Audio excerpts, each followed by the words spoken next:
जब इस जमीन पे अल्लाह के वली इमाम अली अलैहिस्सलाम की आमद का वक्त करीब आया तो तारीख गवाह है 30 आमुल 11 रजब को इमाम अली अलैहिस्सलाम की वालिदा बीबी फातिमा बिनते असद खाना काबा के करीब आती है और दीवार पे हाथ रख के कहती है, ऐ अल्लाह अपने वली का ज़हूर फरमा।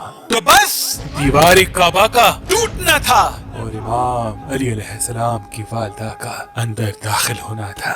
ये मंजर हजरत अब्बास इब्न अब्दुल मुत्तलिब दूर से देख रहे थे। जैसे ही आपने देखा तो लोगों को चीख चीख के कहने लगे कि अबू तालिब की ज़ौजा खाना काबा के अंदर चली गई, आओ काबे का दरवाजा खोल के उनको बाहर निकालते हैं। ये बात मक्के से पूरे अरब में फैलने लगी। लोग दूर दूर से आने लगे कि अबू तालिब की ज़ौजा जिसके पेट में बच्चा था खाना काबा के अंदर, वो भी दीवार से। लोग खाना काबा के दरवाजे को खोलने की कोशिश कर रहे हैं लेकिन किसी से भी अल्लाह के घर का दरवाजा खुलता नहीं है। उस वक्त पूरी दुनिया में दो लोग मुतमईन थे, एक हजरत अबू तालिब और दूसरे अल्लाह के रसूल हजरत मोहम्मद मुस्तफा सल्लल्लाहु अलैहि वसल्लम। तारीख ने लिखा, अरब की सरजमीन पे इससे पहले इतना हुजूम एक जगह इकट्ठा नहीं हुआ था।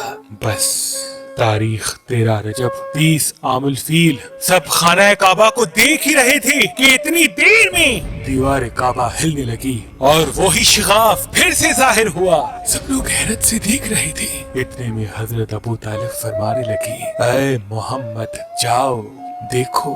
अल्लाह के रसूल अपने मुबारक कदमों से खाना काबा के अंदर जैसे ही पहुंचे तो देखा एक नूरानी बच्चे के नूर से पूरा खाना काबा चमक रहा है। आपने देखा कि इमाम अली की वालिदा परेशान है। रसूल अल्लाह ने फरमाया, ऐ मेरी माँ आप गमज़दा क्यों हैं? तो बीबी फातिमा बिनते असद फरमाने लगी, ऐ मेरे बेटे मोहम्मद, अल्लाह ने जैसे ही इस बच्चे का ज़हूर किया तब से लेके न ये बच्चा रोता है न दूध पीता है। अल्लाह के रसूल ने मुस्कुरा के जैसे ही बच्चे को गोद में उठाया तो वो बच्चा मुस्कुरा के अपनी आंखें खोलने लगा। अल्लाह के रसूल ने अपनी ज़बान इमाम अली अलैहिस्सलाम के मुंह में दी और इमाम अली अलैहिस्सलाम रसूल अल्लाह की ज़बान चूसने लगी। फिर जैसे ही रसूल अल्लाह अपनी गोद में इमाम अली अलैहिस्सलाम को लेके बाहर आते हैं तो सारा अरब उस बच्चे के नूर और फजीलत को देख के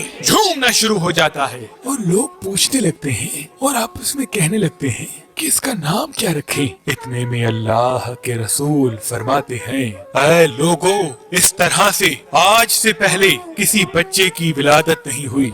इस बच्चे की विलादत अली है, अफजल है, आला है और अल्लाह की मर्जी ये है कि इस बच्चे का नाम भी अली रखा जाए, यानी वो बुलंदी जिस बुलंदी पे कोई पहुंच न सके। बस फिजा में अली अली की सदाएं बुलंद होने लगी। इतने में जनाब अबू तालिब इमाम अली अलैहिस्सलाम को लेके अपने घर की तरफ जा ही रहे थे कि किसी मुनाफिक ने कहा, ऐ अबू तालिब, क्या वो रस्म नहीं करोगे जो हर बच्चे के साथ की जाती है? मक्के में ये रिवाज था कि पैदा होने वाले बच्चे पे सांप छोड़ते थे। अगर सांप बच्चे को मार देता था तो वो ये समझते थे कि ये बच्चा अपने बाप की औलाद नहीं, लेकिन अगर सांप बच्चे को कुछ नहीं करता था तो फिर वो ये कहते थे कि ये बच्चा अपने बाप की औलाद है और हमारे लिए काबिल इज्जत बनेगा। हजरत अबू तालिब ने अल्लाह के रसूल को देखा, इमाम अली अलैहिस्सलाम को देखा और एक जगह इमाम अली अलैहिस्सलाम को रख के कहने लगे, लाओ उस सांप को जिस पे तुम फख्र करते हो। वो सांप छोड़ा गया। जैसे ही इमाम अली अलैहिस्सलाम के करीब वो सांप आता है, इमाम अली अलैहिस्सलाम अपने नन्हे हाथों से उस सांप को पकड़ के चीर देते हैं। बस सब लोग जोर जोर से कहने लगे कि बच्चे ने सांप को चीर दिया। अरबी जबान में सांप को कहते हैं हैया और किसी चीज को चीर के फाड़ने को कहते हैं दर्रा। तो लोग दूर दूर से कहने लगे कि हैया दर्रा, कि बच्चे ने सांप को चीर दिया। और ये आवाज फिजा में गूंज गूंज के यूं मालूम होने लगी जैसे कोई कह रहा हो, है दर्रा, है दर्रा, है दर्रा। इस आवाज को सुन के आपकी वालिदा बीबी फातिमा बिनते असद आसमान की तरफ देख के कहने लगी, ये मेरा बच्चा हैदर है, वो शेर जो सांप को चीर के दो टुकड़ों में तकसीम करता है। सलाम हो اللہ کے ولی امام علی علیہ السلام پر سلام ہو، ان کی شجاعت پر، سخاوت پر، امامت پر سلام ہو، ہر اسی شخص پر جو امام علی علیہ السلام کی فضیلت سن کے خوش ہوتا ہے، فضیلت سن کے